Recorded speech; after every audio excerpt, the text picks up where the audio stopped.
अस्सलाम वालेकुम नाज़रीन, मैं हूं उमर ख़त्ताब।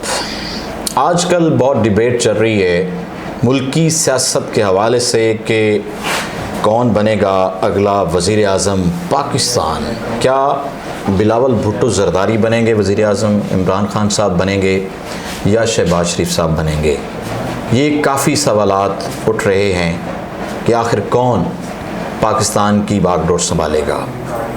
तो अगस्त में निगरान हुकूमत आएगी, क्योंकि जो कौमी असम्बली जो है उसकी तहलील हो जाएगी। अगस्त में निगरान सेटअप आएगा।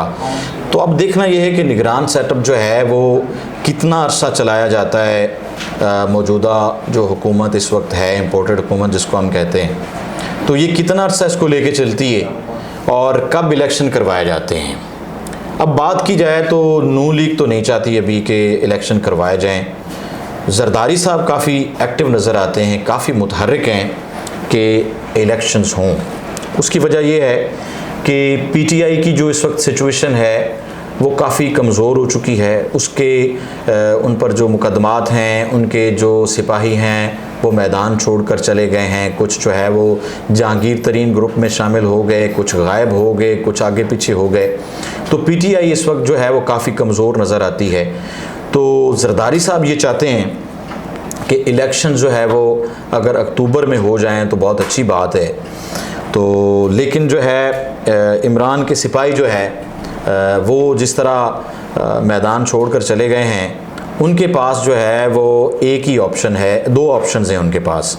या तो वो पीपल्स पार्टी में शामिल हो जाएं या फिर जो है वो जहांगीर तरीन ग्रुप जो है उसमें शामिल हो जाएं। कुछ लोग ऐसे हैं, कुछ लीडरान ऐसे हैं जिन्होंने जहांगीर तरीन साहब को ज्वाइन किया है, कुछ जो हैं वो उन्होंने पीपल्स पार्टी भी ज्वाइन की है, कुछ गायब हैं अभी तक।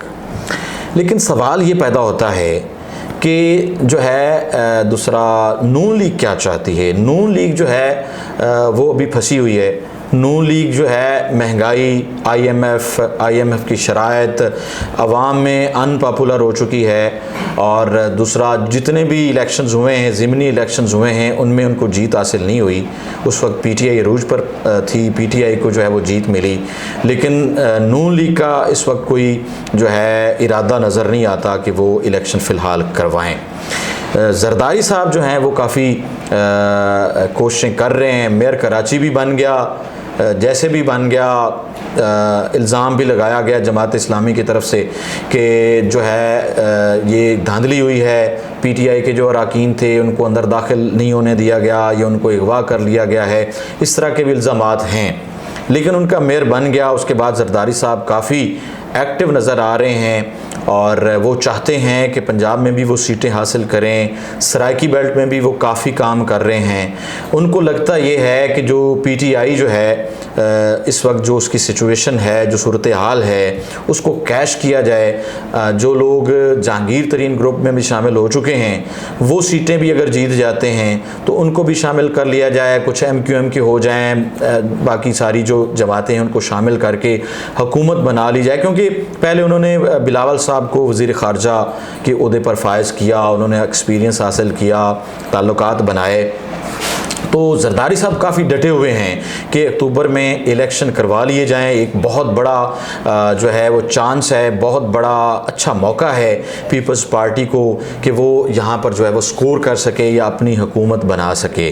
दूसरी बात जो अहम है कि इस्टेब्लिशमेंट क्या चाहती है, उस हवाले से जो है कुछ लोगों का ये भी कहना है, ये भी बातें हो रही हैं कि इस्टेब्लिशमेंट जो है वो ये नहीं चाहती कि ज़रदारी साहब या बिलावल साहब जो है वो वज़ीर आज़म बने।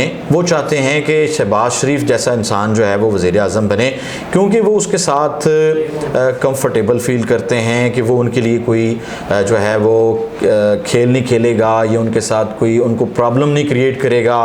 वो उनके साथ कंफर्टेबल फील करते हैं या उनके जो व्यूज़ हैं, कुछ मुल्कों के साथ उनके जो ताल्लुकात हैं, सऊदी अरेबिया के साथ, तुर्की के साथ या जो भी अरब अमारात हैं उनसे, तो इस हवाले से वो काफ़ी या कुछ और भी उनके मकासद हैं। ख़बरें ये हैं कि इस्टेब्लिशमेंट जो है वो ये नहीं चाहती कि कोई और वज़ीर आज़म बने, वो यही चाहती है कि शहबाज शरीफ जो है वो अगले वज़ीर आज़म बने, तो ये मुल्क के लिए बेहतर होगा।